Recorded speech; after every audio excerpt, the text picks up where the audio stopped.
Bob, don't worry about Galaxy's Edge, okay? I've got a plan. I don't know, blame it on market conditions. That line always seems to work. Oop, 1 second, Bob, I got another call. Yellow. Mr. Richards, there's a Mr. Vader here to see you. Interesting. Okay, send him in, Janine.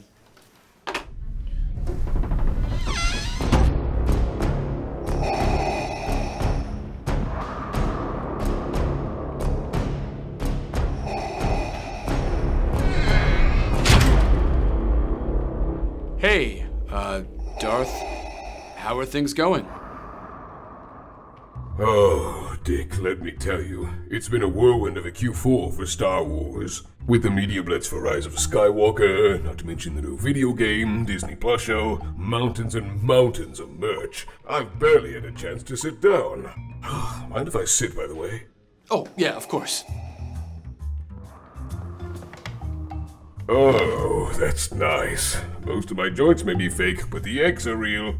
Anywho, now that episode 9 is out and the Skywalker saga is complete, that certainly was one way to end it. It's pretty clear you won't be needing old Vader anymore, so I'm here to turn in my lightsaber and my Disneyland annual pass, and I'm off to enjoy a long-overdue retirement.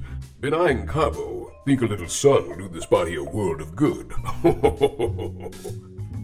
Yeah, actually, we're gonna need to keep you around for a little longer. Indefinitely, actually. What? I don't understand. The trailer said this was the end of the Skywalker saga. So that's it for me, right? I'm all done, right? Oh, come on, Vader.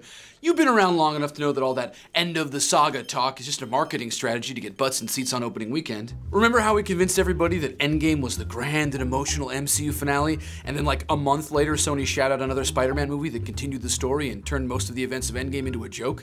But Dick, how much story is there even left for Disney to tell? Have you seen the old expanded universe we threw out? There are literally thousands of comic books, video games, and 800-page novels that we can turn into potential storylines.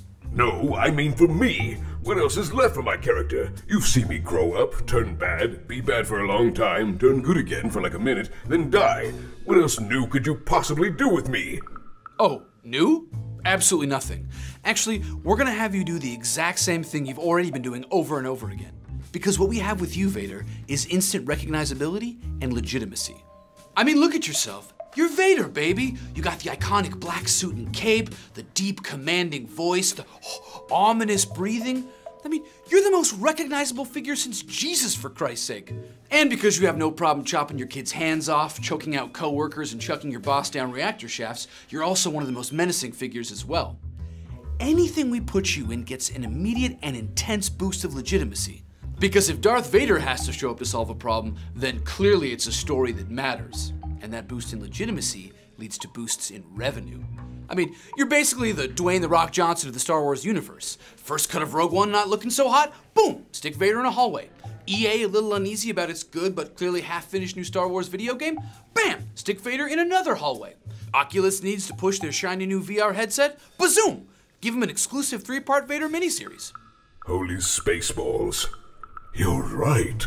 And the gravy train doesn't stop there, Darth. You're crazier than the ridiculous Snoke theories that turned out to be true if you think your Durasteel ass isn't going to be cameoing in the Cassian Andor and Obi-Wan Disney Plus shows.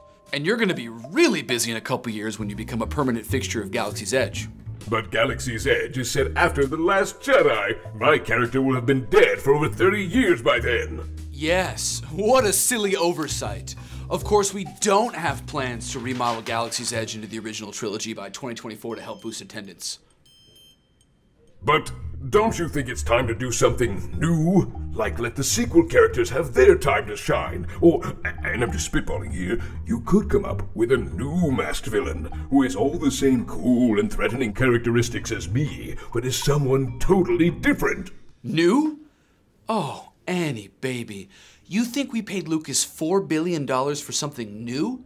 No, we knew exactly what we were getting when we made that deal.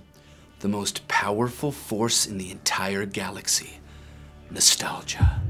You see, as people grow older and inch ever closer to death, the insignificance of their lives truly comes into focus. In order to combat this, people often cling to the past, to a simpler time, a safer time when They still had hopes, dreams, and the silly assumption that life had any sort of inherent meaning, which of course it doesn't. I mean, people are 1 in a billion. Hell, 1 in 10 billion actually. But when they watch Star Wars, they feel as though they too were destined for something greater.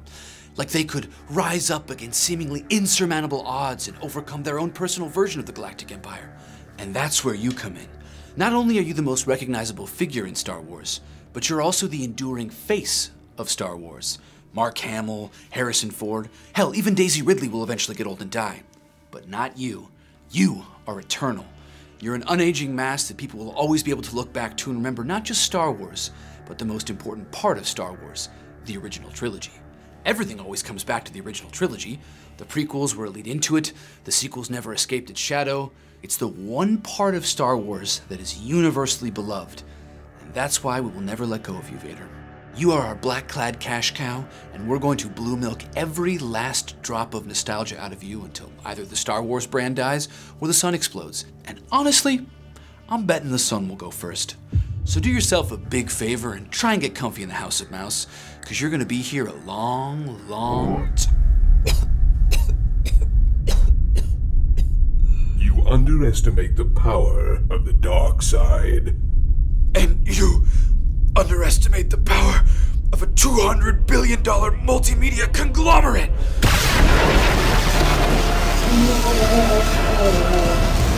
Unlimited power!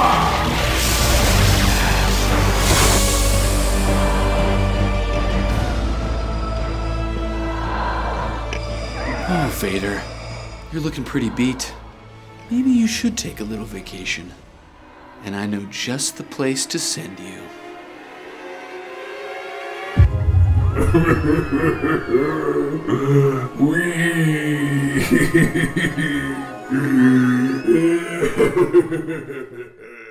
Hey everyone, before we go, we'd like to give a big thanks to Audible for sponsoring this video. Audible has the largest selection of audiobooks and audio entertainment in the world. You can start listening today with a 30-day Audible trial. Choose 1 audiobook and 2 Audible originals absolutely free. Visit audible.com/warpzone or text the word warpzone to 500-500. I've personally been listening to a number of screenwriting audiobooks on Audible, such as Creating Character Arcs by K.M. Wieland, to help improve my writing. It's really convenient to be able to hone my craft while I'm on the go, running errands, working out, or walking my dog.